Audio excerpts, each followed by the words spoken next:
आइए हम विराट कोहली जी के साथ बात करने के लिए चलते हैं। विराट जी, आपका तो नाम भी विराट और काम भी विराट। नमस्कार आप सर। दुबई में से आज समय निकाला और वहाँ तो ये खेल आपका बड़ा तनावपूर्ण रहता है। उसमें भी आपने और अपनी भागदौड़ भरी जिंदगी में अभी जो फिटनेस रूटीन फॉलो करते हैं, मैं जरूर चाहूँगा, देश भी जानना चाहेगा, क्योंकि नौजवान आपको आपके हर गतिविधि को देखता है, ये आपको कैसे मदद करता है? पहली बात तो बहुत बहुत धन्यवाद सर, यहाँ पे हम सबको बुलाने के लिए। सब लोगों ने फिट इंडिया मूवमेंट के बारे में बात करी और इसके फायदे, इसके लाभ हमको रोज अपनी डेली लाइफ में किसी ना किसी तरीके से दिखते हैं। सबने अपने एक्सपीरियंसेस बताए। मिलिंद जी ने भी बहुत अच्छी बातें रखी, बहुत इंस्पिरेशनल उनका भी काम रहा है, उनकी जर्नी रही है पिछले कुछ सालों में। मैंने भी बहुत ऑब्जर्व किया है। और मेरे खुद के एक्सपीरियंस में सर एक ट्रांजिशन एक्सपीरियंस करने को मिला मुझे कि जिस जिस पीढ़ी में हम खेलना शुरू हुए और जो उस समय खेल की हमारी डिमांड्स थी, वो बहुत तेजी से बदली एक समय के बाद।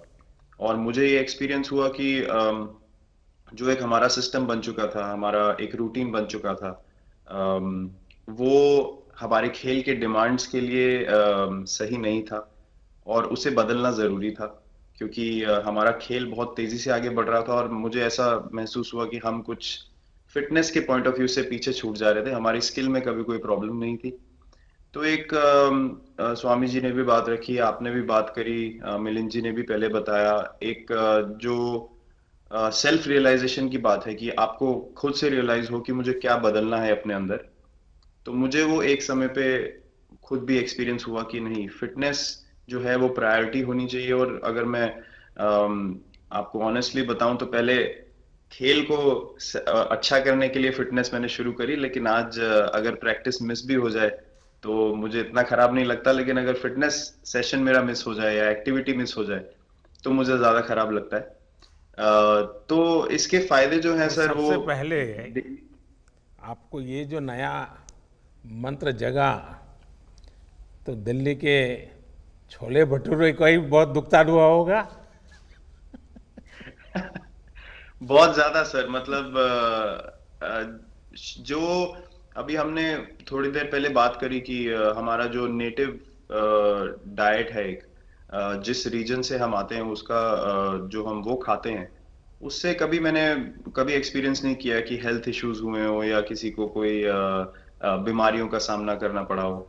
मेरी खुद के एक्सपीरियंस में मेरी नानी, मैंने बहुत समय तक देखा, इतनी ज्यादा उम्र में भी उनकी हेल्थ हमेशा ठीक रही। हमेशा उन्होंने घर का सिंपल खाना खाया। तो मैं जब पला बड़ा तो शहरी खाना, मतलब बहुत ज्यादा बाहर का खाना होता था। खेलने कूदने जाते थे तो आते जाते बहुत सारी चीजें ऐसी खा ली कि जो हेल्थ पॉइंट ऑफ व्यू से अच्छी नहीं है। तो डाइट का भी एक बहुत बड़ा कंट्रीब्यूशन था, जो डिसिप्लिन नहीं था। तो वो फिटनेस, फिजिकल फिटनेस और डाइट दोनों चेंज करना पड़ा सर। उस उसकी वजह से ही चेंजेस आने शुरू हुए।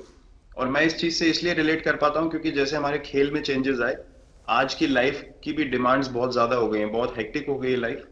तो अगर हम अपनी फिटनेस को उस पेस के साथ नहीं रखेंगे, सिंक में नहीं रखेंगे, तो हम पीछे छूटते चले जाएंगे। तो अगर हम लोग अपनी फिटनेस को नहीं इंप्रूव करते तो हमारे खेल में भी आज हम बहुत पीछे छूटते चले जाते।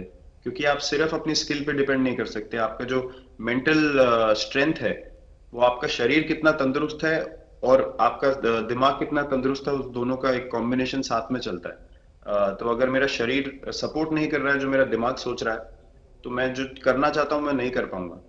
तो आपके मुझे छोटे सामने छोटे कैलोरी चेंजेस। कम करने का भी तो चैलेंज रहता होगा और इतना बड़ा काम करने का भी चैलेंज रहता होगा।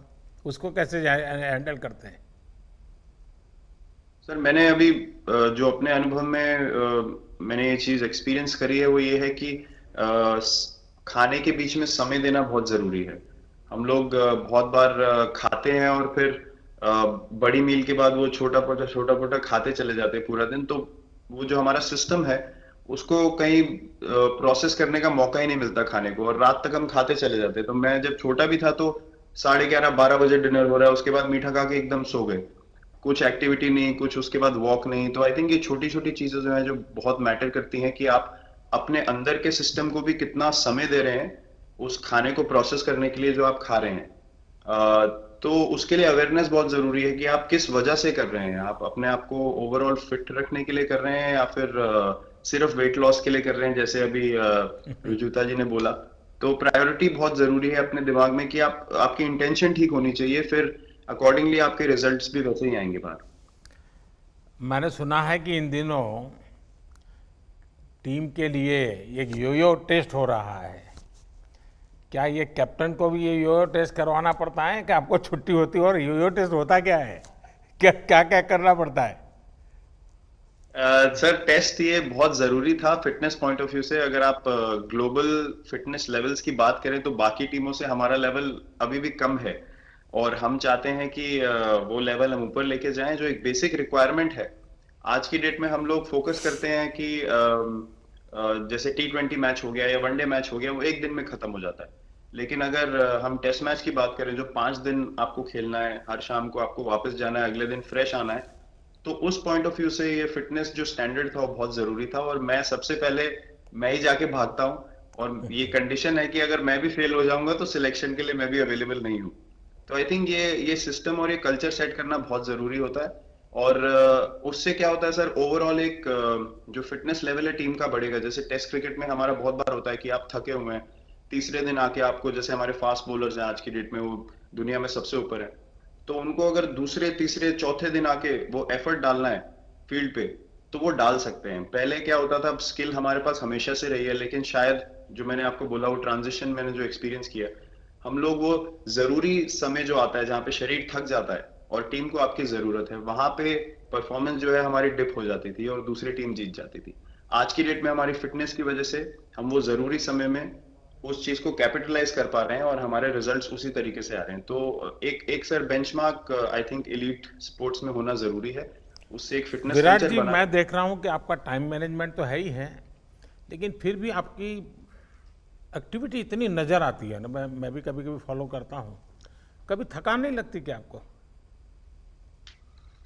सर थकान अगर मैं ऑनेस्टली आपको बोलूं, थकान हर किसी को होती है। अगर आप फिजिकल एफर्ट करेंगे तो थकान होगी, लेकिन अगर आपका लाइफस्टाइल अच्छा है, अगर आप खा अच्छा रहे हैं, अगर आप फिटनेस रेगुलरली कर रहे हैं, आपकी रिकवरी अच्छी है, तो आपकी स्लीप अच्छी है, स्लीप पैटर्न्स अच्छे हैं, तो आपकी रिकवरी तेज होगी। तो अगर मैं थक रहा हूं और 1 मिनट में मैं दोबारा रेडी हो जा रहा हूं, तो वो मेरा प्लस पॉइंट है। तो आई थिंक वो मैंने एक चीज एक्सपीरियंस करी जो बहुत जरूरी हो जाती है। आपका ओवरऑल लाइफस्टाइल कैसा है उसके ऊपर बहुत डिपेंड करता है। विराट जी, बहुत अच्छा लगा मुझे। और मैं आपको, अनुष्का जी को और आपके दोनों के परिवार को निकट भविष्य की शुभ घड़ी के लिए बहुत बहुत शुभकामनाएं देता हूं। धन्यवाद sir, thank you so much. आइए।